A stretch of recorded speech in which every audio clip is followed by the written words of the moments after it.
2017년 교통사고 재원론 기출문제 풀이하겠습니다. 51번입니다. 차량이 커브도로에서 정상 선회하지 못하고 횡방향으로 미끄러지며 도로를 이탈하였습니다. 이때 차량이 횡방향으로 미끄러지기 직전에 임계 속도를 구하는 올바른 식을 구하는 문제입니다. 차량의 질량이 m이고요. 차량의 속도가 v, 곡선 반경이 r, 그리고 마찰계에서는 μ, 중력 가속도는 g입니다. 임계 속도는요, 한계선의 속도입니다. 곡선도로를 안전하게 선회할 수 있는 속도죠. 답은 3번이고요.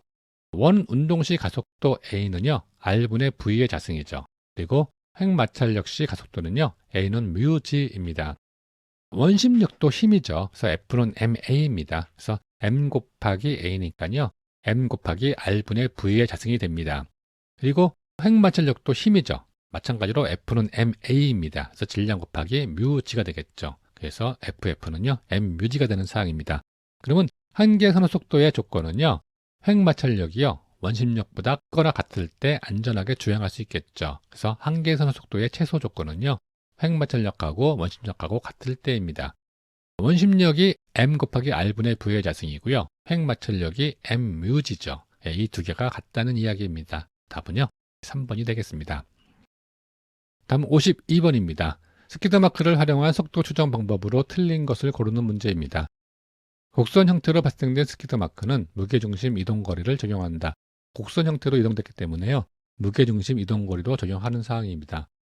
직선으로 곱게 발생된 스키드마크는 후륜으로 시작하여 전륜에서 끝난 지점까지 거리를 적용한다. 스키드마크는요, 같은 바퀴로 시작해서 같은 바퀴로 끝난 지점까지의 거리를 적용해야 됩니다. 즉, 전륜에서 전륜, 아니면 후륜에서 후륜으로 적용을 해야 되기 때문에요. 답은 2번이 되겠네요. 스키드마크는 흔적 시작 지점에서부터 끝 지점까지의 전체 길이를 적용한다. 스키드마크는 정상제동이죠. 그럼으로써 전체 길이를 적용하면 되는 사항입니다. 갭스키드마크는 발생된 총 길이 중 끊어진 부분을 제외한 길이만 적용한다. 중간이 끊어진 부분은 제동을 일시 풀은 부분이죠. 그래서 중간에 끊긴 부분을 제외하고 길이를 적용합니다. 스키드마크의 적용 길이는요, 전륜에서 전륜 또는 후륜에서 후륜처럼요, 처음과 끝이 같은 바퀴 축이어야 합니다. 그래서 스키드마크가 후륜에서 시작하였어요. 전륜으로 끝난 경우는요, 전체 길이에서요, 이 축거만큼의 길이를 빼줘야 되는 사항입니다. 답은요, 2번이 되겠습니다. 53번입니다. 1초당 20개의 균일한 프레임으로 구성된 사고 영상에서 A, B 구간 평균 속도가 27.6km/h였고요. 이동거리가 23m였을 때요, A, B 구간의 프레임 수를 구하는 문제입니다.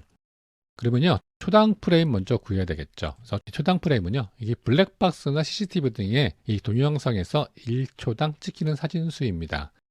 그러면 이동 시간은요, 이 평균 속도이기 때문에 등속이랑 같습니다. 그래서 T는 V분의 D가 되는 사항이죠. 즉, 이동거리를 평균 속도로 나눈 것입니다. 이동거리가 23m였었고요. 평균 속도가 27.6km/h였으니까요. 나누기 3.6해서 적용하면 되겠죠. 적용시키면은요, 27.6 나누기 3.6분의 23이 됩니다. 계산하시면 3초가 나왔습니다. 그러면 구간 프레임 수를 구하기 위해서는요, 이동 시간을 활용하면 되겠죠. 이동 시간은요, 초당 프레임 분의 구간 프레임 수죠. 구하려고 하는 게 구간 프레임 수니까요, 구간 프레임 수 기준 이항 정리하면 됩니다. 그럼 초당 프레임이 분모였으니까요, 이항하면서 곱하기가 되면 되죠. 그래서 구간 프레임 수는요, t 곱하기 초당 프레임 수가 됩니다. 시간이 3초였었고요. 초당 프레임 수는요, 20개였습니다. 적용시키면은요, 3 곱하기 20이고요. 계산하시면은 60프레임이 나왔습니다. 그래서 답은요, 2번이 되겠습니다. 54번입니다. 보행자 사고에서 충돌 후 보행자가 지면에 낙하하여 활주할 때 활주 거리에 영향을 미치는 요소이다. 다음 중 거리가 먼 것은? 입니다. 활주 시점의 속도 중요하고요. 인체 노면과나 마찰계수, 중력 가속도 중요하죠. 보행자의 상해 부위는요, 활주 거리에 영향을 미치지 않습니다. 그래서 답은 4번이고요. 더 살펴보도록 하겠습니다. 활주 거리는 노면 마찰 운동입니다. 그래서 자동차의 스키드마크와 같은 원리입니다. 그래서 V는 루트 2μgd이죠. 그래서 μ는 마찰 개수고요. g는 중력 가속도, 이 d는요, 거리고요. 그래서 이 V는요, 활주 시점의 속도가 되는 사항입니다. 차량하고 보행자가 충돌했습니다. 그러면 충돌하면은요, 보행자는 처음에 포물선 운동을 하고요, 착지한 다음에 노면 마찰 운동을 합니다. 그래서 답은요, 4번이 되겠습니다. 55번입니다. 다음은 충돌 시 탑승자의 운동 특성을 설명한 것입니다. 가로 안에 들어갈 알맞은 말을 찾는 것입니다. 충돌하면 차량은 급격히 운동이 변화되나 탑승자는 관성에 의하여 운동하던 방향으로 계속 운동하려고 한다. A는 관성이고요. 탑승자의 운동 방향은 차량이 심한 회전을 일으키지 않는 한 차량에 가해진 충격력 방향과 반대 방향이죠. 그래서 B는 반대입니다. 답은 3번이 되겠네요. 충돌 시 탑승자는요, 관성에 의해 운동하던 방향으로 계속 운동합니다. 그리고 충격력 방향의 반대 방향으로 움직이죠. 이 차량은 멈춰있다 생각하고요. 그리고 이 차량의 지난 방향은 전면입니다. 충돌했습니다. 충돌하면은요, 이 차량에 전해지는 충격력의 방향은 뒤쪽이 됩니다. 그리고 이 탑승자는요, 충돌 전 진행 방향으로 관성에 의해서 앞으로 움직이게 됩니다. 즉, 충격력의 방향하고요, 탑승자의 진행 방향은요, 반대가 되는 상황이죠. 그래서 답은요, 3번이 되겠습니다. 56번입니다. 사고 현장에 발생한 노면 스크래치에 대한 설명으로 거리가 가장 먼 것입니다. 일반적으로 폭이 좁고 얕게 나타난다. 스크래치는 얕게 긁히는 정도죠. 그래서 맞는 이야기고요. 차량의 충돌 후 진행 방향을 파악하는 데 유용하다. 스크래치는요, 충돌 후 진행 방향 파악하는 데 유용하죠. 그래서 맞는 답이고요. 흔적의 생성 지점을 최대 충돌 지점으로 추정해야 된다. 스크래치는 진행 방향을 파악하는 데 유용하지 충돌 지점은 아니죠. 최대 충돌 지점에 관련된 것은요, 스크래프입니다. 큰 압력 없이 금속 물체가 도로상에 가볍게 긁으며 이동한 흔적이다. 스크래치에 대한 내용이죠. 스크래프는요, 충돌 시 강한 하중으로 하체 부분이 접촉하면서 나타납니다. 그래서 비교적 넓고 얕게 생긴 금속 흔적이죠. 그래서 충돌 지점에서 많이 발생됩니다. 그래서 3번은요, 스크래프에 대한 설명이었습니다. 57번입니다. 보행자 사고 유형 5가지 중 넓은 의미의 랩 트래젝토리의 유형으로서 차량의 속도가 빠르거나 보행자의 무게중심이 높은 경우에 발생되며 충돌 후 보행자는 공중 회전되는 형태의 사고 유형은 어떤 것이냐 하는 것입니다. 썸머솔트죠. 답은 4번이고요. 나머지 살펴보도록 하겠습니다. 오버플렉티드는요, 보행자 사고 유형 5가지하고 관련이 없는 거죠. 오버플렉티드는요, 트레드의 가운데보다요, 가장자리 압력이 더 클 때의 타이어 상태이고요. 타이어 공기압이 낮을 때 가적씩 나타납니다. 포워드 프로젝션은요, 보행자는 전방 앞부분으로 바로 튕겨져 나가서 떨어지죠. 그리고 전도된 후에요, 도로 위를 미끄러지고 최종 정지하는 형태입니다. 펜더볼트는요, 보행자가 차량의 옆면에 부딪힌 다음에요, 펜더 쪽으로 넘어져 차량의 옆부분 또는 후방 측면에 전도되는 경우입니다. 그래서 답은요, 4번입니다. 58번입니다. 충돌 발생 시 탑승자의 거동을 설명한 내용 중 적절하지 않은 것을 고르는 문제입니다. 정면 정충돌 경우 탑승자는 앞쪽으로 이동한다. 정면 충돌했으니까요, 관성에 의해서 탑승자는 앞쪽으로 이동하죠. 그래서 충격력의 반대 방향이니까 또 앞쪽이 맞습니다. 후면 정추돌 경우에 피추돌 차량 탑승자는 추돌 차량 쪽으로 이동한다. 추돌 차량이니까 뒤쪽으로 이동하는 거죠. 예, 맞는 이야기입니다. 즉각 충돌되었을 때 피충격 차량 탑승자는 충격 차량 쪽으로 이동하고 충격 차량 탑승자는 후방으로 이동한다. 충격 차량 탑승자는요, 전방으로 이동하죠. 정면 정충돌하고 같은 형태로 나타나고 있습니다. 그래서 답은 3번이고요. 충돌하는 동안 충격력은 사고 차량 사이에 일직선으로 작용하므로 각 차량에 적용된 힘의 방향을 알고 있다면 각 차량의 충돌 각도를 결정할 수 있다. 힘의 방향을 알고 있으면요, 충돌 각도를 산출할 수가 있겠죠. 충돌 시 탑승자는요, 관성으로 충격력 방향의 반대 방향으로 이동합니다. 이게 추돌되었을 경우는요, 탑승자는요, 뒤쪽으로 이동하게 되겠죠. 직각 충돌 시 충격 차량 탑승자는요, 앞쪽으로 이동합니다. 충격을 했으니까요, 충격력의 방향은요, 뒤쪽으로 흐르고요. 그리고 탑승자는요, 그 반대 방향인 앞쪽으로 이동하게 됩니다. 그리고 이 충격된 차량은요, 충격력의 방향의 반대인 옆쪽으로 이동하게 되겠죠. 그래서 답은요, 3번이 됩니다. 59번입니다. 질량이 2,500kg인 A자동차가 동쪽 방향에서 서쪽 방향인 180도로 주행 중 동쪽에서 서쪽으로 갔죠. 그러면 동쪽 기준 해가지고요, 이 충돌 지점 지나서 계산해야 되니까요, 180도가 되는 상황입니다. 남서 방향에서 동북 방향 50도로 주행 중인 질량 3,500kg인 B차량과 충돌하였습니다. 충돌 후 A차량은 북서 10도로 10m/s의 속도로 이동하여 최종 정지하였고 빛 차량은 북서 30도로 10m/s의 속도로 이동한 후 최종 정지하였습니다. 충돌 전 빛 차량의 속도는 얼마인가? 이 원문제에서요, 좀 틀리게 출제가 되어서요, 조종한 문제입니다. 이 그림하고요, 이 질문하고 좀 틀리게 나왔었습니다. 먼저 이 동북방향 50도는요, 북동방향 50도로 되어 있었습니다. 그러면 북동방향 50도면은요, 동쪽 기준에서 40도가 되는 상황이잖아요. 그런데 이 그림에서 보면은요, 서남쪽으로 50도잖아요. 그러면은 이쪽 충돌 지점을 지나서 진행하게 되면은요, 동에서 북쪽 방향으로 50도가 되는 상황입니다. 그래서 동북방향 50도로 변경했었고요. 그리고 충돌 후 A 차량은 북서 10도였습니다. 북서 10도가 돼가지고요, 동쪽 기준에서 100도가 되는 게 맞습니다. 이 부분은 맞게 표현했는데요. B 차량 같은 경우는요, 북서 120도로 표현했었습니다. 북서 120도면요, 북에서 서쪽으로 120도가 되기 때문에요, 서쪽에서 남쪽으로 10도가 되는 상황이었잖아요. 근데 이 그림 보면은 동에서 충돌 후 진행 방향까지 120도였습니다. 그러면은 북서 30도로 표현하는 게 맞기 때문에요, 북서 30도로 변경했습니다. 원문제에서 이 문제를 풀기 위해서는요, 이 지문의 방향보다는요, 이 그림의 방향을 가지고 문제를 풀었어야 되는 상황이었습니다. 2차원 충돌, 즉 평면 충돌은요, 정보 정리가 가장 중요하다고 했죠. 그래서 정보 정리 먼저 하겠습니다. 먼저 질량입니다. A 차량의 질량을 M1으로 받고요, 2,500kg이었었고요. B 차량의 질량은 M2로 받고 3,500kg이었습니다.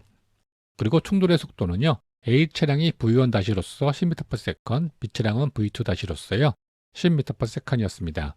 세타값 정리가 가장 중요하다고 했죠. A 차량은 충돌 전요, 동에서 서로 갔으니까요, 동쪽 기준에서 180도가 되는 게 맞고요. 그러면 충돌 후는요, 북서 10도였죠. 그러면 북이 90도니까요, 플러스 10 해주면 되죠. 그래서 100도가 되는 상황이고요. 그리고 B 차량은요, 충돌 전 동북 50도 방향으로 계속 진행했다고 했습니다. 즉 동에서 북까지 해서 50도가 되는 상황이죠. 그럼 충돌은요, 북서 30도였죠. 그러면 동쪽 기준에서요, 90도 더하기 30 해가지고요, 120도가 되는 상황입니다. 그러면 B 차량의 충돌 전 속도를 구할 수 있겠죠. 2차원 충돌에서는요, 0도, 90도, 180도, 270도의 각도가 중요하다고 했습니다. 그럼 A 차량의 충돌 전 각도가 180도였죠. 그러면 이 180도를 활용하면 되겠죠. 사인 180은 0이죠. 그래서 사인 180은 0을 활용할 것입니다. 충돌하면은요, 운동량 보존의 법칙이죠. M1V1 플러스 M2V2는요, M1V1- 플러스 M2V2-입니다. 사인 180도를 활용할 것이니까요, 사인이니까 Y축으로 분해를 해야겠죠. 그러면은요, M1V1 사인 180이 될 것이고요, M2V2 사인 50, M1V1- 사인 100 플러스 M2V2- 사인 120이 됩니다. 여기서 사인 180은 0을 적용시키면은요, 이 180 부분이 0이 되기 때문에 이쪽 부분은 수거가 되는 상황이죠. 그래서 M2V2 사인 50은 M1V1- 사인 100 플러스 M2V2- 사인 120이 됩니다. 우리가 구하려고 하는 게 빛 차량의 충돌전 속도니까요, V2죠. 그래서 V2 기준 이항 정리하면 됩니다. M2 사인 50은요, V2와 곱하기 관계였으니까요, 이항하면서 분모가 되면 되죠. 그래서 V2는 M2 사인 50분의 M1V1- 사인 100 플러스 M2V2- 사인 120이 됩니다. 그럼 정리 다 끝났어요. M1이 2500이었었고요. V1-가 10이었었고요. 그리고 M2는 3500, V2-도 10이었습니다. 대입해서 정리하면은요, 3500 곱하기 사인 50분의 2500 곱하기 10 곱하기 사인 100 더하기 3500 곱하기 10 곱하기 사인 120이 됩니다. 계산기를 잘 활용해서 계산하시면은요, 20.49m/s이 나왔습니다. 20.49m/s이었으니까요, 답은 약 20.5m/s인 3번이 되겠네요. 60번입니다. 에어백이 장착된 차량과 장착되지 않은 동종의 차량이 같은 상황에서 충돌했다면 운전자에게 미치는 영향에 있어서 에어백 장착 차량의 차이점을 설명한 것 중 잘못된 것입니다. 에어백은 충돌 시간을 늘려가지고요, 충격력을 감소시키는 거죠. 그래서 운전자와 차차 간의 충돌 시간을 길게 한다. 맞는 이야기고요. 운동량의 변화는 동일합니다. 항상 동일하죠. 충격량은 동일합니다. 전체의 충격량은 동일하지만은요, 충돌 시간을 늘려가지고요, 충격력이 감소되는 거죠. 그래서 충격력은 동일하다. 충격력은요, 충돌 시간이 늘어남으로써 충격력이 감소한다고 했습니다. 답은 4번이 되겠죠. 에어백은요, 운전자의 접촉 시간을 길게 해서요, 충격력을 적게 해줍니다. 충격량의 식은 I는 FT이죠. 즉, 힘 곱하기 시간입니다. 여기서 힘은 충격력이 되겠죠. 그러면 충격력의 변화를 살펴보기 위해서요. 충격력 기준 이항 정리하겠습니다. T는 곱하기 관계였으니까요. 이항하면서 분모가 되겠죠. 그래서 F는 T분의 I가 됩니다. 그러면 같은 충격량에서요. 접촉 시간이 길수록 충격력은 작아지겠죠. 충격력 F하고 시간은 반비례 관계잖아요. 그래서 시간이 길어지면 길어질수록 충격력 F는 작아지게 됩니다. 그래서 답은 4번이 되겠습니다. 61번입니다. 사고 기록 장치 EDR 데이터의 필수 운행 정보 항목에 해당하지 않는 것입니다. 속도 필요하고 제동 페달 작동 여부 필요하고요. 운전석 좌석 안전띠 착용 여부 필요합니다. 이산화탄소 배출량은 EDR하고 상관이 없죠. 그래서 답은 4번이 됩니다. EDR은 충돌이나 사고 전후 일정 시간 동안 차량의 운행 및 충돌 정보를 기록한다고 했습니다. 그래서 충돌 전 5초 그리고 충돌 후 0.3초간의 데이터를 저장하고 있습니다. 기본적으로 저장되는 데이터는요. 자동차의 속도, 또 가속 페달 또는 스로틀 밸브 작동 상태, 제동 스위치가 작동되었는지, 그리고 충돌 시 속도 변화, 조향 핸들 각도, 시트벨트의 착용 여부, 에어백 작동 여부 등을 기록합니다. 답은 4번이 되겠습니다. 62번입니다.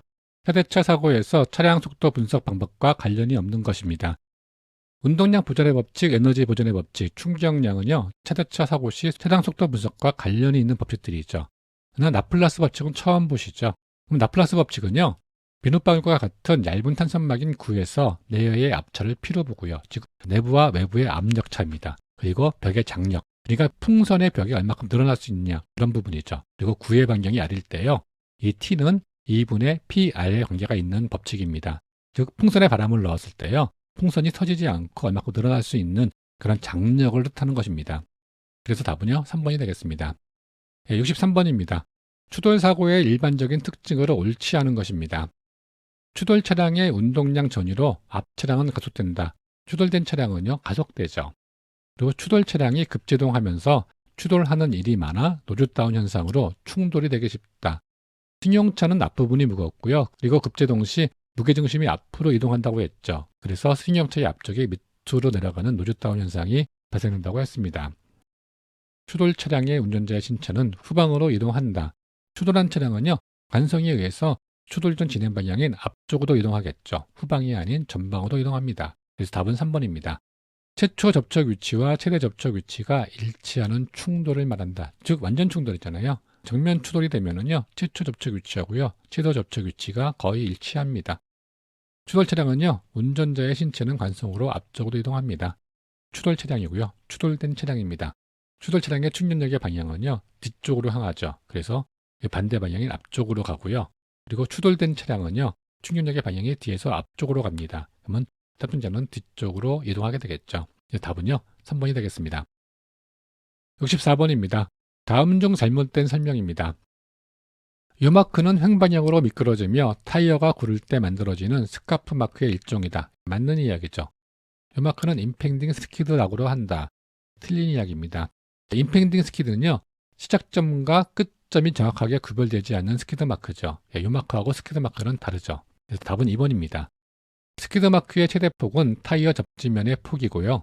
U마크의 최대폭은 타이어가 옆으로 미끄러질 때 타이어 접지면의 길이이다. 맞는 이야기죠. U마크가 발생하면 주행 중인 차량의 속도와 핸들 조향각을 비교하였을 때 핸들 조향이 진행 속도에 미끄러지지 않고 선회할 수 있는 조향각을 훨씬 초과한 상태임을 알 수 있다. 맞는 이야기입니다. 임팽딩 스키드 마크는요. 시작점과 끝점이 정확하게 구별하기 힘들거나 잘 보이지 않는 스키드 마크라고 했습니다. 그래서 답은요. 2번이 되겠습니다. 65번입니다. 고정장벽 충돌에 의해 파손된 차량의 소송 변형량에 대해 올바르게 설명한 것입니다. 소송 변형량은 유효 충돌 속도에 비례한다. 유효 충돌 속도가 커질수록요. 소송 변형량도 증가하는 비례관계에 있습니다. 그래서 답은 1번입니다. 소송 변형량은 충돌 속도에 반비례한다. 충돌 속도가 클수록 소송 변형량도 커집니다. 소송 변형량과 탄선 변형량은 같다.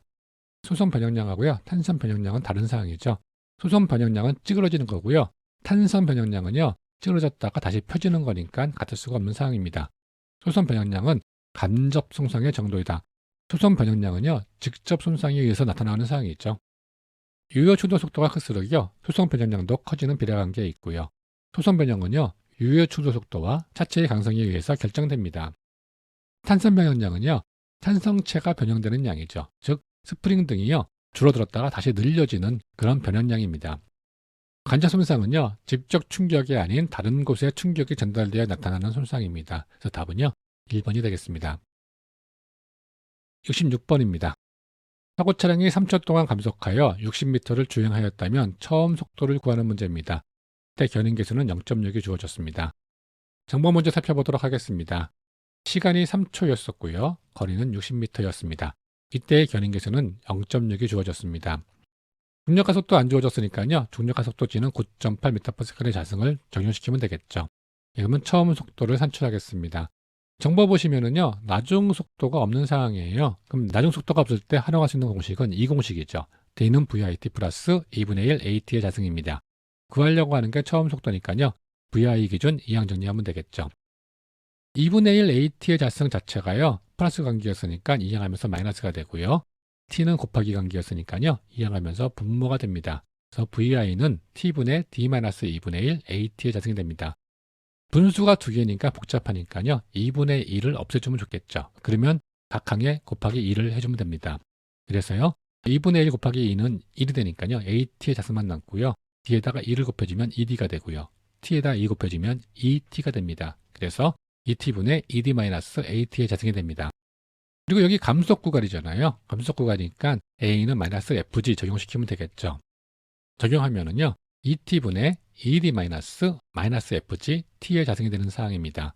D가 60m, F는 0.6, G는 9.8, T는 3이었습니다. 적용시키면은요, 2 곱하기 3분의 2 곱하기 60 마이너스 0.6 곱하기 9.8 곱하기 3의 자승이 됩니다. 계산하시면은요, 28.82 m/s이 나왔습니다. 그래서 답은 4번이 되겠습니다. 67번입니다. 다음 중 차량 주행 저항의 종류가 아닌 것은입니다. 구름 저항이 있고요. 등판 저항, 기울기에 따른 저항이 생길 수가 있겠죠. 그리고 소음 저항, 공기 저항이 있습니다. 차량이 빠를수록 공기의 저항은 많이 받게 되겠죠. 소음 저항은요, 주행하고는 관련이 없죠. 그래서 답은 3번이 되겠습니다. 68번입니다. 차내 보행자 사고에 대한 다음 설명 중 옳지 않은 것입니다. 정면으로 충돌당한 보행자의 운동은 충돌 차량 전면 범퍼 높이에 영향을 받지 않는다. 정면으로 충돌 시 보행자가 처음 닿는 부분은 전면 범퍼겠죠. 그래서 전면 범퍼의 높이에 따라서요, 영향을 많이 받게 됩니다. 그래서 답은 1번이 되겠습니다. 보행자가 착용한 신발이 노면과 마찰되어 마찰 흔적이 발생되는 경우가 있습니다. 이 마찰 흔적으로 충돌 지점을 판단할 수 있다. 판단할 수 있겠죠. 마찰이 시작된 부분이 거의 충돌 지점이 될 것입니다. 정면으로 충돌당한 보행자는 대부분 곧바로 충돌한 차의 충돌 속도까지 가속된다. 차량과 보행자가 충돌 시요, 보행자는요, 차량 충돌 속도로 앞으로 튕겨나가죠. 그래서 맞는 이야기가 되는 사항입니다. 전도 손상은 차량에 충격된 후 노면에 전도된 보행자에서 나타난다. 전도 손상 자체가요, 노면에 전도되어 나타나는 손상이죠. 그래서 맞는 사항이죠. 차량의 범퍼 높이에 따라서요, 운동자의 운동 특성은 달라진다고 했습니다. 보행자의 무게중심보다 높은 경우에는요, 포드 프로젝션, 즉 앞으로 던져지는 경로가 나타나죠. 즉 차량과 보행자가 충돌된 후요, 보행자는 앞으로 튕겨난 다음에 착지 후 노면 마찰 운동을 한다고 했습니다. 보행자의 무게중심보다 낮은 경우에는요, 차량의 속도에 따라서 좀 다른 형태로 나타나죠. 그래서 랩 트레젝토리, 루프 볼트, 썸머솔트 형태로 나타납니다. 랩 경로 같은 경우는 충돌 후 본네트에 떨어진 다음에 앞으로 다시 떨어지는 거죠. 루프 볼트는요, 1차로 범퍼에 충돌 후요, 보행자의 몸이 뜬 다음에요, 전면율이나 지붕에 2차 충돌을 하는 경우죠. 그 썸머솔트 같은 경우는요, 충격과 사람이 몸이 붕 떠가지고요, 뒤로 넘어가는 경우죠. 그래서 이 범퍼의 높이에 따라서요, 보행자의 운동 특성이 달라집니다. 그래서 답은 1번이 되겠습니다. 69번입니다. 충돌 후 사고 차량을 조사하는 목적과 가장 거리가 먼 것입니다. 차량의 거동 파악, 탑승자의 움직임 조사, 차량의 손상 부위 파악, 탑승자의 연령 파악, 탑승자의 연령 파악하고요, 사고하고는 관련이 없죠. 답은 4번이 되겠습니다. 70번입니다. 차량이 처음에 100km/h의 속도로 달리다가요, 견인계수 0.7로 감속하여 속도가 50km/h가 되었다면 그동안 걸린 시간은 얼마인가 하는 문제입니다. 중력가 속도는 9.8m/s의 자승이 주어졌습니다. 정보 정리 먼저 해줘야겠죠. 처음 속도 VI는요, 100km/h였었고요. 나중 속도 VE는요, 50km/h였습니다. 이때의 견인계수 F는 0.7이었었고요. 중력 가속도 G는 9.8m/s에 자승이 되었습니다. 이동시간 구하겠습니다. 정보 보시면은요, 거리 정보 없습니다. 거리 정보 없을 때 활용할 수 있는 공식은 1공식이죠. VE는 VI 플러스 AT입니다. 구하려고 하는 게 T니까요. T 기준 이항 정리해주면 되겠죠. 그리고 감속 구간이죠. 그래서 A는 마이너스 FG 적용시키면 됩니다. VI는 플러스 관계였으니까요. 이항하면서 마이너스가 되고요. A는 곱하기 관계였으니까 이항하면서 분모가 되고 마이너스 FG로 변경하면 되겠죠. 그래서 T는요. 마이너스 FG분의 VE 마이너스 VI가 됩니다. VE가 50km/h, VI는 100km/h였으니까요. 둘 다 나누기 3.6해서 적용해주면 되고요. F가 0.7, G는 9.8 적용하면 됩니다. 적용하면은요.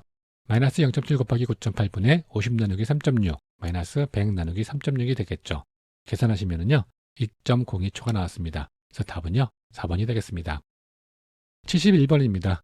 충격량과 충돌 지속 시간을 설명한 것 중에서 틀린 것을 고르는 문제입니다. 운동량의 변화량은 충격량이다. 맞는 이야기죠. 충격량의 단위는요. 뉴턴 세컨이다. 충격량 I는 FT니까요. 뉴턴 세컨이 맞습니다. 그래서 일반적인 차량 간의 충돌 시간은 약 0.1에서 0.2초이다. 극히 짧죠. 콘크리트 벽과 같은 강도가 높은 것에서 충돌하면 충돌 시간이 길어진다. 강도가 높은 물체에 충돌하면은요, 충돌 시간이 짧아지죠. 그래서 강도가 높은 물체일수록요, 충돌 시간이 짧습니다. 그래서 충돌 시간 비교하려면요, 콘크리트 바닥하고요, 스펀지를 비교하면 되겠죠. 충격량의 단위 살펴보도록 하겠습니다. I는 FT이고요, F는 MA니까요, MAT가 되겠죠. 힘의 단위는 뉴턴이고요, 시간의 단위는 세컨이니까요, 뉴턴 세컨 되고요. 그리고 미터의 단위는 킬로그램이었었고요, 가속도의 단위는 미터/세컨의 자승이었죠. 그리고 시간의 단위는 세컨이었습니다. 그래서 킬로그램 미터/세컨의 자승 곱하기 세컨이 됩니다. 그러면 미터/세컨의 자승 곱하기 세컨이니까요. 이 세컨은 없어지고요. 여기는 세컨의 자승은 세컨만 남겠죠. 그래서 킬로그램 미터/세컨이 됩니다. 그래서 답은요. 4번이 되겠습니다. 72번입니다. 차량의 충돌 과정에서 금속성 물체가 노면과 접촉하면서 발생되는 패인 흔적 혹은 긁힌 흔적의 종류가 아닌 것입니다. 토잉 스크래치는요. 견인체에 의한 긁힌 흔적이죠. 나머지 살펴보도록 하겠습니다. 스크레이프는요. 주로 최대 충돌 결합 시 하체의 부분이 넓게 접촉하면서 짧게 발생되는 흔적입니다. 그리고 그루브는요. 길고 폭이 좁게 발생된 패인 흔적입니다. 그래서 돌출된 금속이 누면과 접촉 이동될 때 발생됩니다. 찹은요. 칩보다 폭이 좀 넓죠. 그리고 얇게 발생된 패인 흔적으로요. 최대 충돌 시 주로 발생됩니다. 그래서 답은요. 2번입니다. 73번입니다. 충돌 전 요마크만을 발생시킨 차량과 스키드마크만을 발생시킨 차량 간에 충돌이 발생하였습니다. 노면에 발생된 타이어 흔적만으로 충돌 전 속도를 알 수 있는 차량을 구하는 문제입니다. 충돌 전 스키드마크를 발생시킨 차량, 충돌 전 요마크를 발생시킨 차량, 양차량 모두 가능, 양차량 모두 불가능.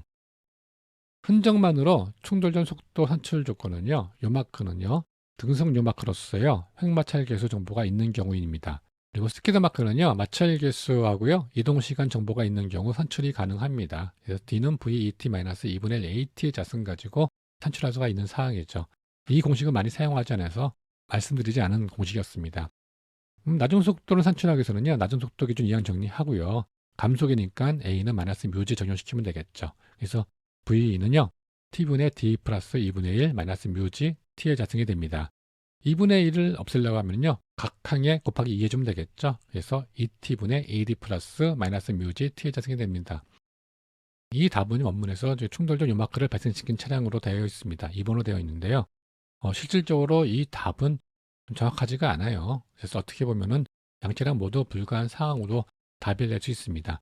물론 이 최소 조건들이 있으면은요, 양차량 모두 또 산출할 수도 있습니다. 그래서 2773번은요, 문제의 오류로 말씀드리고요, 답이 없다라고 좀 말씀드리겠습니다.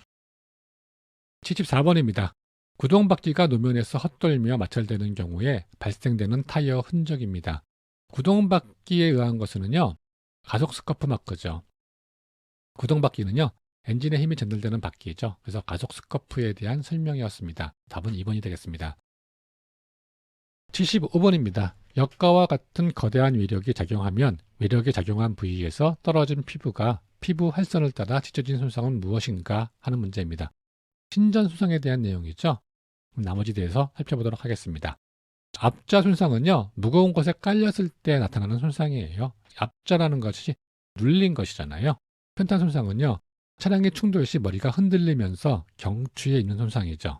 이 편탄 손상은요, 시험에 자주 나옵니다.